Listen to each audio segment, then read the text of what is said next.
Good day, everyone. For today, we will be discussing all about substantive test of other financial statement accounts. So today, we'll be focusing on the audit of cash in bank or mas familiar sa atin bilang bank reconciliation. So for this discussion, you can apply yung knowledge ninyo sa financial accounting as well as auditing problems, lalong-lalo na when it comes to performing bank reconciliations. So for context, no, meron kasing uh, two different balances, no, normally. Merong balance na alam natin bilang company, which is called the book balance, and meron ding balance na as far as the bank is concerned, yun yung alam niya na balanse ng cash in bank mo. Kasi yun pa lang yung nakarating sa kanyang information. So yun rin yung tinatawag natin na balance per bank. So dito sa ating example, I'm showing here, yan, meron tayo ditong sample na statement of account from Metrobank ni RU Laptops. So what we'll be doing here is itong bank statement natin, this will be our basis para sa pag-perform natin ng bank reconciliation. So ito yung details na as far as the bank is concerned, ito lang ang transactions ni RU Laptops.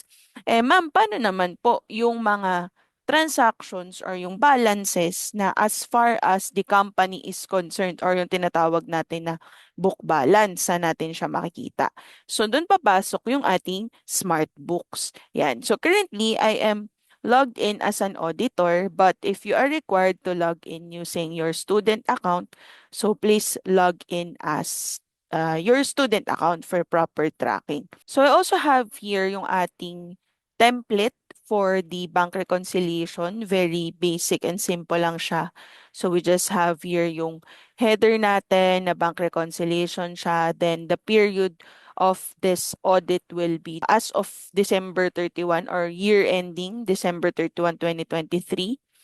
Then yung balance per bank natin, yung mga reconciling items for the bank. Then we also have balance per book and the reconciling items. So, basically, yung goal natin, dapat yung adjusted balance ni bank and adjusted balance ni book ay maging pareho po siya. Alright. So, sige. So, as we start, no, unang-unang kailangan natin gawin is, of course, for you to prepare this template para nakalatag na madali na lang tayong mag-add ng mga values dyan. So, yung balance per bank natin, we will see it in here sa ating statement of account. Okay? So, yung balance natin per bank na 231,000, ito yon 231,230. Yun yung last balance natin. Yan, sa pinakadulo ng mga transaction. Okay? So, makikita rin natin yan dito, no? Na yung closing balance po natin is 231,230. So, lagay lang natin yan dito, balance per bank. 231,230. Ayan. So, next step natin naman, no, is to get the balance per book.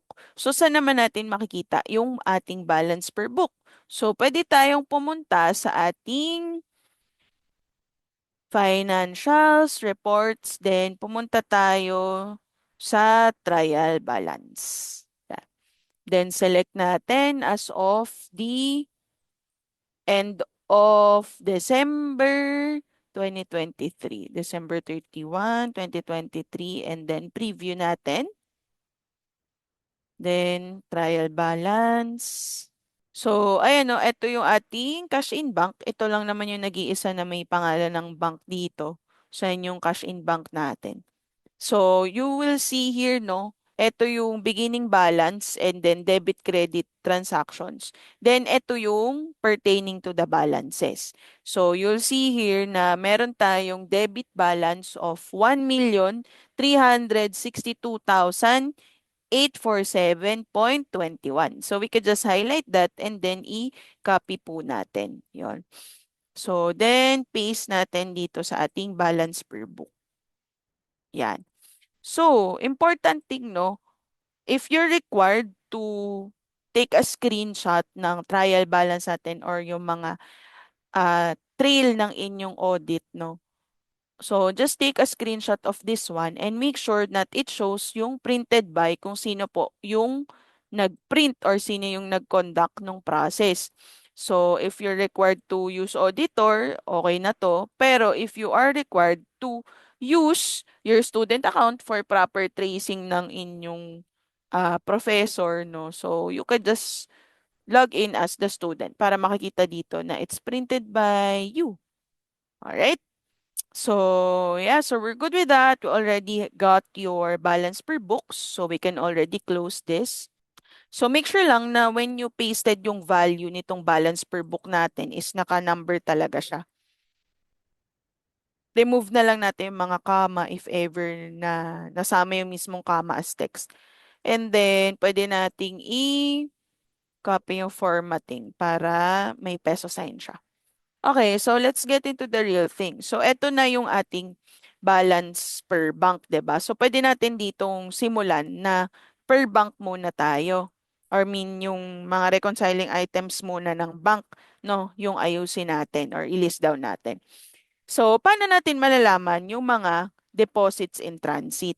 Okay. So, yung mga deposit in transit po ay eto yung mga bayad sa atin ng ating mga customer, no, na pwedeng sa perspective ng company ay natanggap na natin, na ibigay na nila sa atin yung bayad, and then also we recorded it in our books or in smart books in this case, no, na-record na natin sa smart books. Pero ang tanong, okay, ang tanong po ay nai-record po ba siya sa bangko or naipasok na ba, na-deposit na ba sa bank as of year end? Kasi pwedeng nabigay na sa atin yung cheque, no, ng company, ng ating mga customer, rather, nabigay na ni customer yung mga cheque, pero baka hindi pa nade-deposit. Ayan, hindi pa natin nade-deposit talaga sa bank. Okay, so timing difference lang naman yan. So what we will be doing now is to see all of the bank deposits. Okay, so kumbaga ito yung mga bank deposits na as far as the company is concerned, ito lang yung mga list na yon. So punta lang tayo dito kay Treasury and then let's go to bank deposit and bank deposit list.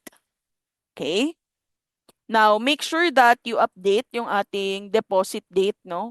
So, as best practice, dapat we just update yung deposit date, no? So, lagay natin dito is for the last month lang. So, para ma-check natin, no, sa December, ano-ano ba yung mga dineposit natin. Ayan, so type lang natin yung correct date, then click search. So, for us to know kung ano yung mga details, no, ng total deposits na yan, click lang natin. So, double click tayo muna dito sa 1,234,000. So, double click natin. Okay. Ayan. So, when we double click on that, no, punta tayo sa checks. Ayan. So, we will see here kung ano yung mga total items na yon na dineposit natin. Okay? Kung ano-ano yung mga OR number na yan. So, what we would want to do is for us to record it dito sa details ng deposits in transit natin. So, again, yung dapat magiging total na deposit in transit mo is 1.8 M. So, ayusin lang natin dito for documentation. So, in here, we will add the customer name, and then the reference number, already have that, and we would put the amount here. Okay, so ito as guide lang naman. So let's just add new comment. The customer name. Okay, ayan. So, copy natin to, lahat ng mga customers na to. Make sure that when you do this is, yan. So, copy lang natin. Lagay natin muna dito sa side. Okay. Ayan. So, copy lang natin dito muna sa gilid and then kunin na natin yung details, no? So, highlight natin. Make sure that when you do this, careful kayo na hindi magkakamali po sa pagpipaste. Tapos, i-paste as values po natin, ano? Ayan. Then, the next one is yung reference number.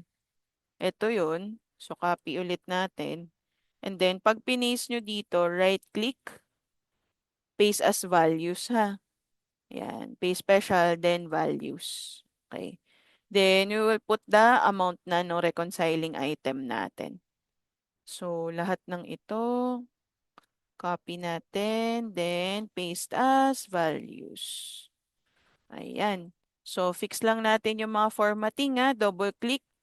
Make sure na walang nasasamang comma. Kasi makaka-affect yan dun sa values ninyo. Tapos yung mga spaces, clear up lang natin. So, malalaman mo na tamang value siya kapag automatic na nag-a-align siya sa right.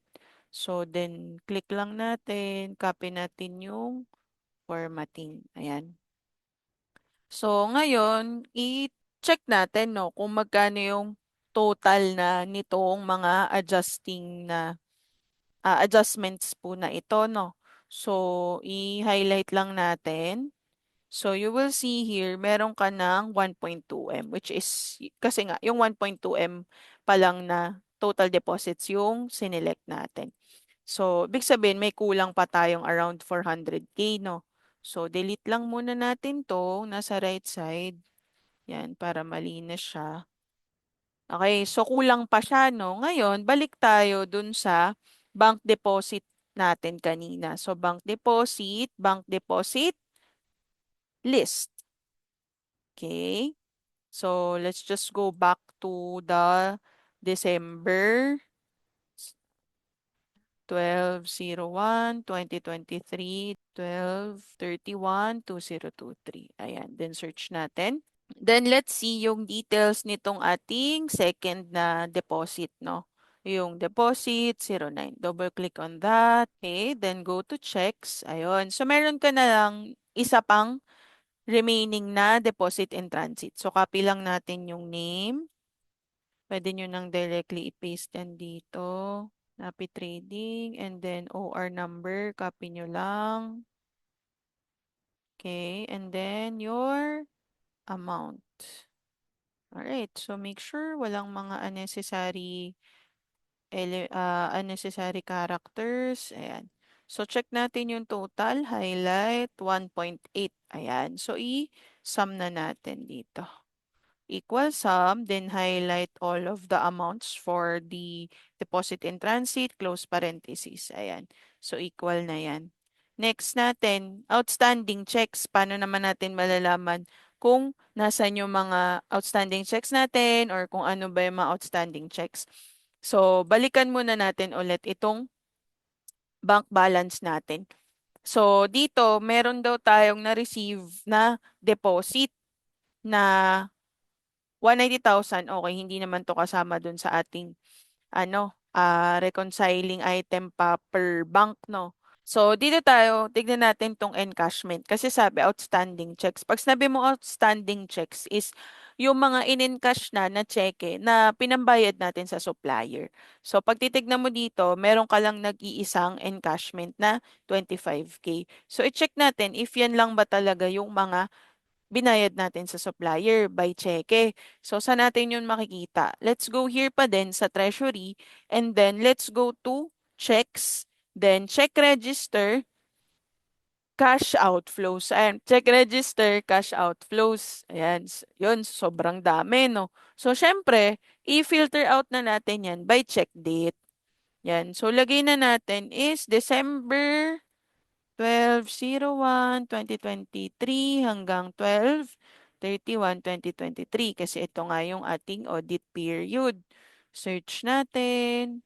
Ayun. So, we will see here na meron pala tayong apat na binayaran. Pero dito is isa lang siya.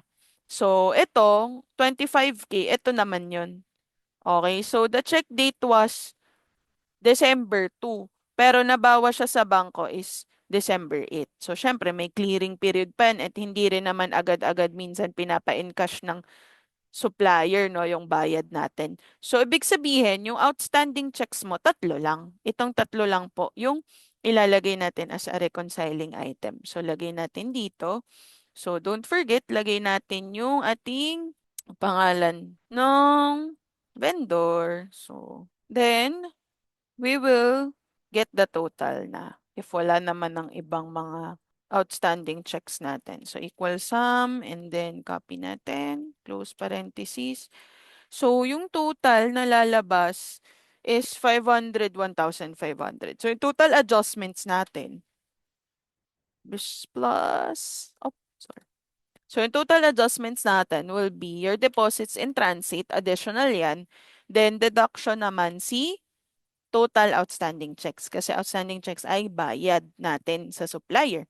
So, yung total adjustment natin will be an additional of 1.3 M. So, the adjusted balance will be your balance per bank, then add natin yung total adjustments. Ayan.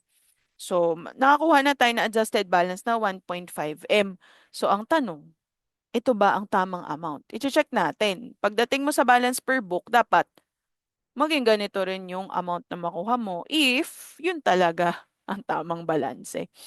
Okay.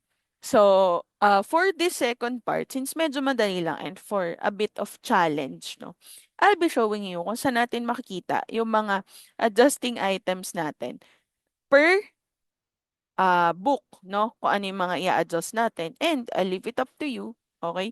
Kung paano nyo siya ilalagay dito sa ating template. Ayan. But, of course, I'll be guiding you, no?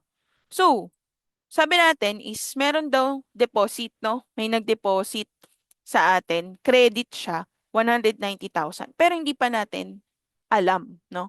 Hindi pa natin alam yung payment na yun.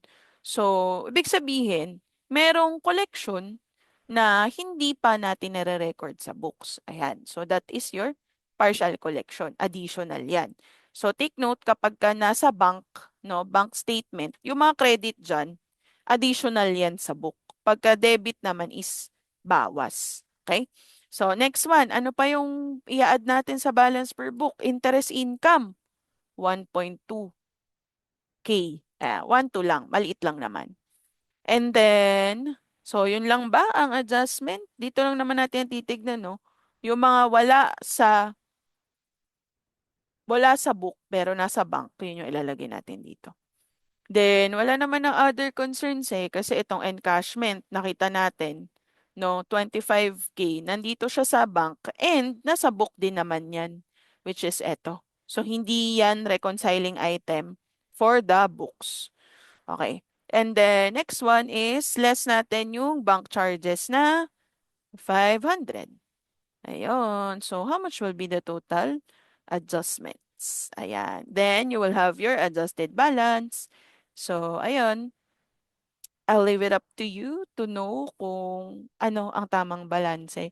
So, if you got it right, leave a comment down below na na-balance nyo na. Okay? So, yun lang. See you in the next audit of inventories.